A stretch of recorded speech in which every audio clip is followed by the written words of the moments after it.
Hello student, welcome to uni coaching centre. मैं रवि सरोज और मैं आपको पढ़ाऊंगा मैथमेटिक्स। आज का जो टॉपिक हमने लिया है एक्सरसाइज 1.4 एनसीईआरटी, इसमें हम कुछ क्वेश्चन सॉल्व करेंगे। तो बच्चों, यदि आप हमारे चैनल्स पे नए हैं तो please like, subscribe and share करना ना भूलें। तो आइए हम क्वेश्चन स्टार्ट करते हैं। तो देखिए बच्चों, क्वेश्चन नंबर फर्स्ट लिखा है, लंबी विभाजन प्रक्रिया किए बिना बताइए कि निम्नलिखित में से, ध्यान देना, निम्नलिखित परिमेय संख्याओं के दशमलव प्रसार क्या है, शांत है कि अशांत आवर्ती हैं। तो बच्चों, इन क्वेश्चन को सॉल्व करने के लिए यदि आप हमारा पिछला वीडियो अगर नहीं देखे हैं तो प्लीज़ आप उसको जाकर देखिए, तभी ये एक्सरसाइज आपको समझ में आएगा, अदरवाइज़ आपको समझ में आने वाला नहीं है। ठीक है, तो यदि आप वो लेक्चर्स नहीं देखे हैं तो प्लीज़ आप प्लेलिस्ट में जाइए और वहाँ से सभी वीडियोस पड़े हैं, आप उसको देख लीजिए। ठीक है, तो आइए क्वेश्चन नंबर 1 स्टार्ट करते हैं। ध्यान देना बच्चों, इसमें क्वेश्चन में लिखा है बिना यानी लंबी विभाजन प्रक्रिया किए बिना। ठीक है, हमें क्या करना है, दशमलव प्रसार करना है और उसमें बताना है कि शांत होगा कि अशांत आवर्ती होगा। ठीक है बच्चों, तो ये सभी क्वेश्चंस दिए हुए हैं, यानी 1 से लेकर 10 तक। अब इसमें देख लीजिए, क्वेश्चन नंबर 2 भी देख लीजिए, इसमें क्या लिखा, ऊपर दिए गए, यानी ये जो क्वेश्चंस दिए हुए हैं। ठीक है, प्रश्न में उन सभी परिमेय संख्याओं के दशमलव प्रसारों में लिखना है। हमें क्या करना है बच्चों, दशमलव प्रसार के रूप में हमें क्या करना है, लिखना है। ठीक है, और उसमें बताना है कि कौन से यानी परिमेय संख्याएं शांत होंगी और कौन से अशांत होंगी। यदि जो शांत हैं तो आप उसको दशमलव प्रसार के रूप में क्या करना है, हमें व्यक्त करना है। तो चलिए हम पहला क्वेश्चन लेते हैं और स्टार्ट करते हैं। ध्यान देना बच्चों, यानी जो शांत होगा उसे हमें क्या करना, दशमलव रूप में हमें क्या करना, चेंज करना पड़ेगा। तो आइए सबसे पहले क्वेश्चन नंबर 1 लेते हैं। तो बच्चों, क्वेश्चन नंबर 1 सॉल्व करने के लिए आप पिछला वीडियो आप देख लीजिए। तो देखिए इसमें लिखा 13/3125। अब देखिए हमें क्या करना पड़ेगा, फैक्टर्स करना पड़ेगा। 3125, 3 से आप डिवाइड करिए, 3 1 जा 3। अब यहाँ पे 0 होगा। ठीक है, क्योंकि 1 जो है छोटा है इसलिए 0 बढ़ाएंगे। अब देखिए 3 4 जा कितना होगा, यानी 12 होगा, लेकिन 5 तो डिविजिबल नहीं होगा, इसलिए बच्चों हम क्या करेंगे, यानी 5 से डिवाइड करेंगे। तो 5 से डिवाइड करिए, 5 का टेबल पढ़िए, 5 6 जा 30, 1 बचा। अब इसमें यानी 12 होगा, 5 2 जा 10 और 5 5 जा कितना, 25। अब 5 1 जा 5, अब इसके पास 5 2 जा 10, 5 5 जा कितना, 25। फिर 5 से डिवाइड करिए, 5 2 जा 10, 5 5 जा 25, अगेन 5 5 जा 25, 5 1 जा 5। क्लियर है बच्चों? देखिए ये कितने टाइम्स है, यानी 5 टाइम्स। आप इसको ऐसे लिख सकते हैं, 3/5 × 5 × 5 × 5 × 5, यानी 5 टाइम्स है, यानी 13/5 की पावर 5 लिख सकता हूँ। अब बच्चों यहाँ पे ध्यान से समझना, मैं इसको क्या लिख सकता हूँ, शांत लिख सकता हूँ, क्योंकि देखिए 5 की पावर n के रूप में है, 2 की पावर n के रूप में नहीं है। ठीक है, अगर होता या ना होता तब भी क्या होता, शांत होता। ठीक है, और रही बात अगर कोई दूसरा नंबर आ जाता है इसमें, यानी P/Q, यानी Q में जब मैं इसका अभाज्य Q का अभाज्य गुणनखंड कर रहा हूँ, यदि 5 और 2 के अलावा कोई अगर 3 नंबर्स आता, 7 आता, 11 आता, 13 आता, 19 आता, तो इस प्रकार अगर नंबर्स आते तो वह क्या होता, अशांत आवर्ती दशमलव प्रसार होता। क्लियर है बच्चों? तो ध्यान से समझना, हम इसको देखिए क्या बोल सकते हैं, ये क्या होगा, ये जो परिमेय संख्या दिया हुआ है इसका दशमलव प्रसार क्या होगा, शांत होगा। क्लियर है? अब हमें इसकी वैल्यू फाइंड कर, देखिए क्वेश्चन नंबर 2 में लिखा भी था, यदि ये शांत हो तो हम क्या कर सकते हैं, यानी इसका दशमलव प्रसार कर सकते हैं, उसकी वैल्यू ज्ञात कीजिए। तो बच्चों ध्यान देना, 13/5 मैं 5 का पावर 5 है, तो देखिए 2 की पावर भी क्या होना चाहिए, 5 होना चाहिए, और यहाँ भी 2 की पावर क्या होगा, 5 होगा, क्योंकि मैं जितने से डिवाइड करूँगा उतने से ही मुझे क्या करना पड़ेगा, मल्टीप्लिकेशन करना पड़ेगा। तो 13 इंटू 2 का यानी 5 टाइम्स मल्टीप्लिकेशन, तो कितना होगा, 32 होगा, 32 आप ऐसे कर लीजिए, ठीक है। देखिए 2 2 जा कितना होगा, 2 2 जा 4, 4 2 जा 8, 8 2 जा 16 और 16 2 जा 32, डिवाइड बाई कितना, देखिए मैंने वहाँ पे बताया था, देखिए इन नंबर्स का क्या होगा, मल्टीप्लिकेशन यानी 10 मिल जाएगा, और 5 की पावर 5 यानी ये सेम है, तो मैं 10 की पावर मैं क्या लिखूँगा, 5 लिखूँगा। अब बच्चों ध्यान देना, हमें इनका क्या करना पड़ेगा, मल्टीप्लिकेशन करना पड़ेगा। 13 2 जा 26, ठीक है, यानी 6 वो लिखेंगे। इसके बाद 13 3 जा कितना होगा, 39 होगा, 39 और 2 कैरी है, 39 एंड 2 कैरी यानी 41। अब बच्चों ध्यान से देखना, यहाँ पे 416 मिल गया। अब यहाँ पे 10 की पावर 5 है, यानी 0 कितने बढ़ेंगे, 50। अब हमें अगर इसमें डिवाइड करना होगा तो देखिए 416 है बच्चों, 416, आप इधर 0 बढ़ा सकते हैं। अब देखिए 50 हो तो यानी 5 अंक के बाद हमें क्या लगाना पड़ेगा, दशमलव लगाना पड़ेगा, ठीक है, और यही आपका क्या होगा, फाइनल आंसर होगा। तो हम लोग लिख सकते हैं बच्चों, यह दशमलव प्रसार, यह दशमलव प्रसार क्या होगा बच्चों, शांत होगा, ठीक है, क्योंकि अगर हम डिवाइड करेंगे, डिवाइड में शेषफल क्या आएगा, 0, लेकिन हमें क्या करना है, लंबी विभाजन प्रक्रिया किए बिना हमें क्या करना है, शांत बताना है और अशांत। तो बच्चों हम थ्योरम के टाइप से ही हम लोग इसको शांत और अशांत बहुत ही इजीली तरीके से बता सकते हैं, ठीक है बच्चों। तो आप पिछला लेक्चर देख लीजिए। अब हम क्वेश्चन नंबर यानी सेकंड पे डिस्कस करेंगे। तो देखिए सेकंड क्या है, 17/8। देखिए सेकंड क्वेश्चन लेते हैं, 17/8। देखिए बच्चों इसको हम P/Q लेट कर सकते हैं। अब हमें यहाँ पे Q का क्या करना पड़ेगा, फैक्टर्स करना पड़ेगा। देखिए फैक्टर्स क्या होंगे, 2 2 2 मिल जाएगा, ठीक है बच्चों। अब देखिए यहाँ पे मैं लिख सकता हूँ 17/8 इक्वल टू 17/2 का क्यूब लिख सकता हूँ। अब बच्चों आप एक लाइन में बोल सकते हैं यहाँ पे 2 की पावर m के फॉर्म में है, तो ये भी क्या होगा, दशमलव प्रसार इसका क्या होगा, शांत होगा।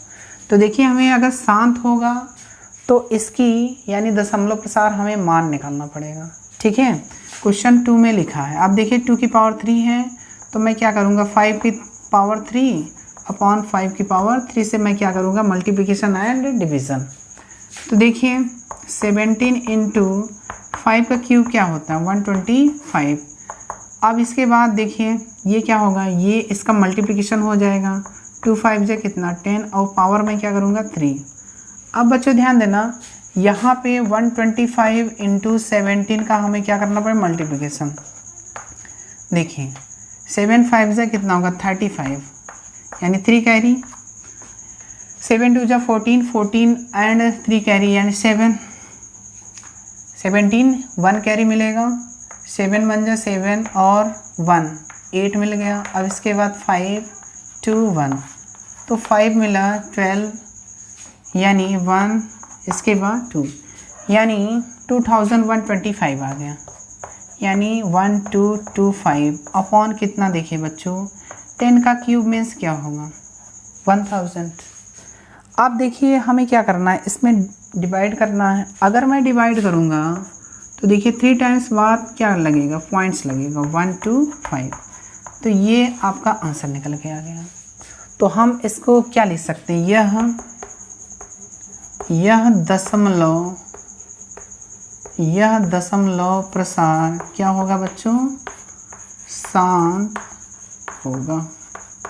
ठीक है, यानी जो दशमलव प्रसार शांत होगा उसी की वैल्यू हमें क्या करना है, फाइंड्स करना है। ठीक है, तो इसी प्रकार आप क्वेश्चन नंबर 3 लगा सकते हैं बच्चों, इसी प्रकार आप 4th भी लगा सकते हैं और इसी प्रकार आप 5th भी लगा सकते हैं। चलिए हम 5th पे डिस्कस कर लेते हैं। देखिए बच्चों, क्वेश्चन नंबर 5th में क्वेश्चन में लिखा क्या है, ध्यान से समझना। यानी 5th सॉल्यूशन, 5th में यानी 29/343। अब बच्चों ध्यान देना, हमें इनका क्या करना पड़ता है, फैक्टर्स। तो देखिए 3 से डिवाइड करेंगे, 3 से डिवाइड नहीं होगा, 7 से करिए। 7 4 जा यानी 24, 6 यानी कैरी होगा यानी 63 और 7 9 जा कितना होगा 63। इसके बाद 7 7 जा 49 और 7 1 जा 7। अब बच्चों ध्यान देना, यानी 29 अपॉन कितना 7 इंटू 7 इंटू 7, तो मैं इसको क्या लिख सकता हूँ 29/7 का क्यूब। अब बच्चों ध्यान से समझना, यहाँ पे इसमें देखिए ना तो 2 की पावर m के फॉर्म में है और ना ही 5 की पावर n के फॉर्म में, ना तो इसमें नंबर्स 2 आ रहा है और ना ही 5 आ रहा है। और अगर ये होता भी, अगर इसमें 2 होता एंड 5 होता, कुछ भी होता और इसमें एक नंबर एक्स्ट्रा भी मिल गया, मैंने बताया था 2 और 5 के अलावा यदि कोई दूसरा नंबर्स होता है तो इसको हम लोग क्या बोल सकते हैं, यह दशमलव प्रसार क्या होगा बच्चों, अशांत आवर्ती होगा।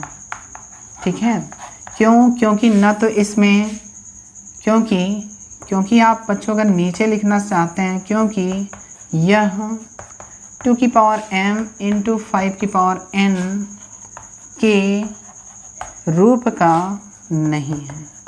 ठीक है बच्चों, तो हम लोग इसको क्या बोल सकते हैं, ये कैसा प्रसार होगा, अशांत आवर्ती प्रसार होगा। क्लियर है। तो इस प्रकार हम किसी भी परिमेय संख्या को हम बहुत ही इजीली तरीके से सॉल्व कर सकते हैं। अब बच्चों ध्यान देना, यहाँ पे अब हम क्वेश्चन नंबर लेने वाले हैं, यानी फिर 5 हो गया। अब चलिए हम 6 पे डिस्कस कर लेते हैं। 6 में देखिए बच्चों, 6 में आपको करना क्या है, ध्यान से समझिएगा। क्वेश्चन नंबर 6 सॉल्यूशन लिखता हूँ, ध्यान से समझिए अब, क्योंकि अब मैं फर्स्ट सॉल्व करने वाला हूँ।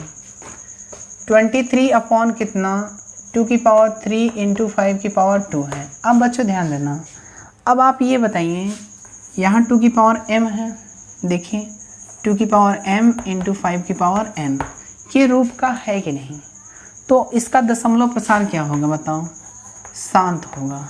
इसका दशमलव प्रसार क्या होगा बच्चों, शांत होगा। क्लियर है। यदि शांत होगा तो इसकी वैल्यू भी फाइंड करना है। तो देखिए वैल्यू कैसे फाइंड करेंगे, 23 है अपॉन कितना 2 की पावर 3 है। अब यहाँ पे बच्चों ध्यान देना 2 की पावर 2 है, यहाँ 3 है, यहाँ 2 है, इससे यानी 3 से कितना कम है, 1 कम है। तो हम क्या करेंगे, 5 का मल्टीप्लिकेशन करेंगे, नीचे भी 5 का ऊपर भी। अब बताइए 5 का 3 से यानी 15, 5 2 जा 10 और 1 कैरी यानी 11।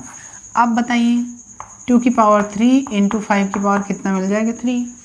अब बच्चों यानी 115 अपॉन, देखिए अब 2 का ये देखिए इसकी पावर्स क्या हैं, सेम हो गई। अगर इसकी पावर सेम है तो इनका मल्टीप्लिकेशन होगा, तो मैं इस प्रकार लिख सकता हूँ। अब बच्चों ध्यान देना 115 अपॉन कितना, मैं 100 लिख सकता हूँ, क्योंकि 10 का क्यूब क्या होगा 1000। अब देखिए 3 टाइम्स यानी 0 कितने हैं 3 हैं, तो 3 अंक बाद क्या होगा, दशमलव लगेंगे 115। तो ये इसका क्या होगा आंसर। ठीक है बच्चों, तो आप इसी प्रकार देखिए क्वेश्चन नंबर 7 को भी कर सकते हैं एंड 8 9 एंड 10। अब देखिए इसमें अगर मैं अगर थ्योरम के माध्यम से बच्चों अगर देखूं इसको, देखिए 2 की पावर m है, 5 की पावर n के रूप में है और इसमें देखिए बच्चों 7 आ रहा है एक्स्ट्रा। अगर 7 एक्स्ट्रा आ रहा है तो ये कैसा दशमलव प्रसार होगा? अशांत आवर्ती दशमलव प्रसार होगा। क्लियर है? अब यहाँ भी देख लीजिए 6 अपॉन, इसको मैं क्या लिख सकता हूँ 3 × 5। अब देखिए बच्चों यहाँ भी 3 क्या आ रहा है? एक्स्ट्रा आ रहा है, यानी एक्स्ट्रा नंबर आ रहा है। यदि कोई 5 और 2 के अलावा कोई दूसरा नंबर अगर आता है तो उसे हम लोग क्या बोलेंगे बच्चों? अशांत आवर्ती दशमलव प्रसार कहेंगे। अब इसी प्रकार आप इसको भी कर सकते हो, इसको भी कर सकते हो। अब बच्चों आप क्वेश्चन नंबर 9 और क्वेश्चन नंबर 10 को आप सॉल्व करिए। आप देखिए जो भी इस क्वेश्चंस में शांत थे मैंने उसकी वैल्यू भी फाइंड कर दिया, तो आपका क्वेश्चन नंबर 2 भी सॉल्व हो गया। अब हम क्वेश्चन नंबर 3 को सॉल्व करेंगे। तो आइए सबसे पहले क्वेश्चन नंबर 3 लिखते हैं, उसके बाद सॉल्व। आइए बच्चों क्वेश्चन नंबर 3 पे डिस्कस करते हैं। देखिए क्वेश्चन नंबर 3 लिखा गया है, कुछ वास्तविक संख्याओं के दशमलव प्रसार यानी नीचे दर्शाए गए प्रत्येक स्थिति के लिए निर्धारित कीजिए कि यह संख्या परिमेय संख्या है या नहीं। यदि यह परिमेय संख्या है और P/Q के रूप की है तो Q के अभाज्य गुणनखंडों के बारे में आप क्या कह सकते हैं? ध्यान से समझिएगा। क्वेश्चन नंबर जो फर्स्ट है देखिए, यानी 43.123 लास्ट में 9। तो देखिए बच्चों इसका यानी अगर हम परिमेय संख्या अगर इसको मानते हैं, ठीक, तो इसका अगर हम डिवीज़न करेंगे तो देखिए किसी पॉइंट पे क्या है, यानी समाप्त हो जा रहा है, तो इसे हम लोग क्या बोल सकते हैं? ये क्या होगा? शांत होगा, शांत आवर्ती होगा। तो अगर हम इसे परिमेय संख्या भी कह सकते हैं। अगर हम इसे परिमेय संख्या बोलते हैं तो परिमेय संख्या को हम कैसे व्यक्त करेंगे? 4 3 अगर मैं पॉइंट्स हटाऊंगा 1 2 3 4 5 6 7 8 एंड 9। अब बच्चों देखिए 1 में और 9 टाइम्स क्या होगा? 0 होंगे, ठीक है। ये 9 टाइम्स क्या होंगे? 0। अब देखिए बच्चों इसको हम लोग लिख सकते हैं, यानी 4 3 1 2 3 4 5 6 7 8 9। अब देखिए जब हम लोग इसका फैक्टर्स करेंगे तो इसे हम लोग 2 की पावर 3 × 5 की पावर 9 के फॉर्म में लिख सकते हैं, ठीक है बच्चों। तो यह क्या होगा? इसे हम लोग क्या बोल सकते हैं? परिमेय संख्या बोल सकते हैं। क्यों परिमेय संख्या बोल सकते हैं? क्योंकि इसे हमने क्या लिया? P/Q के फॉर्म में मैंने लिखा और इसको मैं 2 की पावर n × 5 की पावर n के रूप में लिखा, तो इसे हम लोग क्या बोल सकते हैं? शांत भी बोल सकते हैं। तो यही तो क्वेश्चन में पूछ रहा है, कुछ वास्तविक संख्याओं के दशमलव प्रसार नीचे दिए गए हैं प्रत्येक स्थिति के लिए ज्ञात कीजिए कि निर्धारित कीजिए कि परिमेय संख्या है कि नहीं। तो ये बच्चों क्या होगा? यह एक परिमेय संख्या है, आप लिख सकते हैं। यह क्या होगा? एक परिमेय संख्या होगा।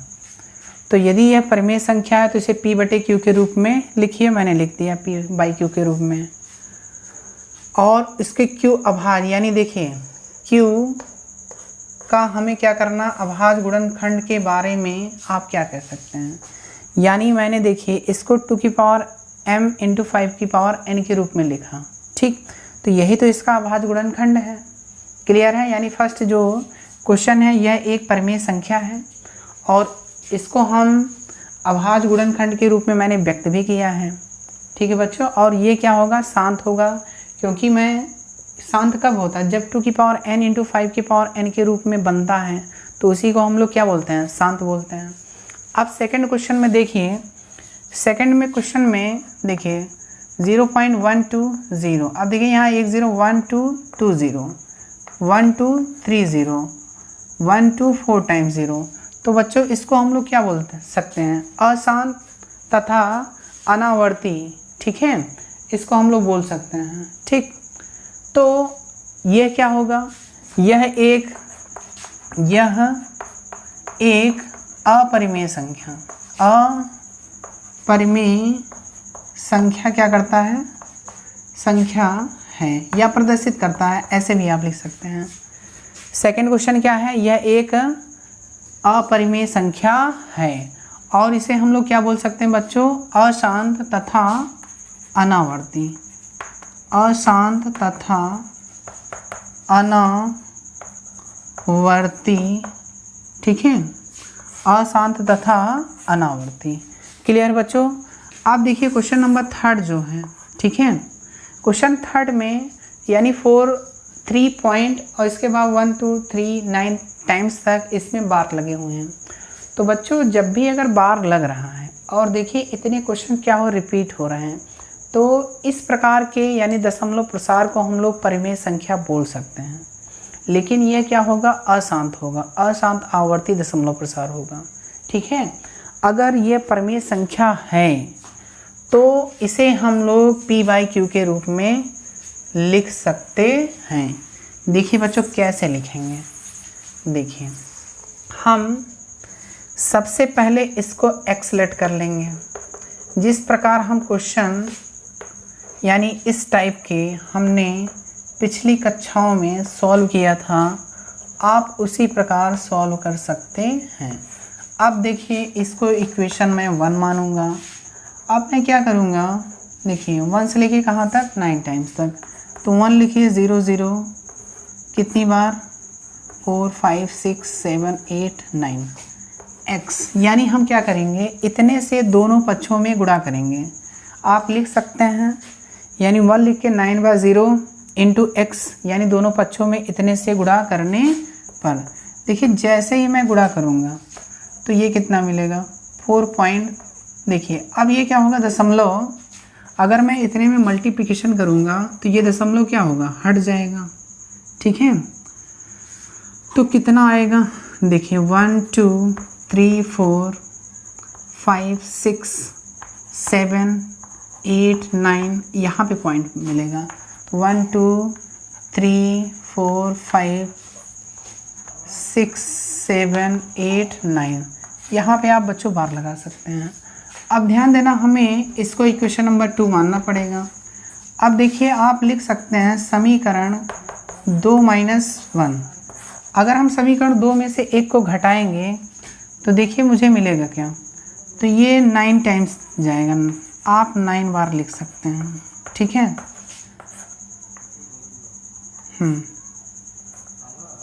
देखिए 1 2 3 4 5 6 7 8 9 इंटू एक्स। अब देखिए बच्चों जब हम इसको माइनस करेंगे तो ये वाली संख्या क्या होगी, घट जाएगी, और जब घटेगा तो कितना आएगा, तो यही वाली वैल्यू आ जाएगी 4 3 1 2 3 4 5 6 7 8 9, ठीक। तो x इक्वल टू कितना मिलेगा, 4 3 1 2 3 4 5 6 7 8 9 अपॉन कितना, 9 टाइम्स आप लिख लीजिए। अब देखिए बच्चों इसमें ना तो 2 की पावर m के फॉर्म में है और ना ही 5 की पावर m के फॉर्म में है। तो इस प्रकार की यानी संख्याओं को हम लोग क्या बोल सकते हैं, अशांत, ठीक है। और इसको हम देखिए P/Q के फॉर्म में मैंने लिखा भी है। तो बच्चों इन क्वेश्चन को आप बहुत ही इजी तरीके से सॉल्व कर सकते हैं। यदि बच्चों आप हमारे चैनल्स पे नए हैं तो please like subscribe and share करना ना भूलें। तो बच्चों आज आपका यानी जो फर्स्ट लेसन है आपका यहीं पे फिनिश होता है। तो आप वीडियो को ज़्यादा से ज़्यादा शेयर करें और लाइक सब्सक्राइब एंड शेयर करना ना भूलें। Thank you very much.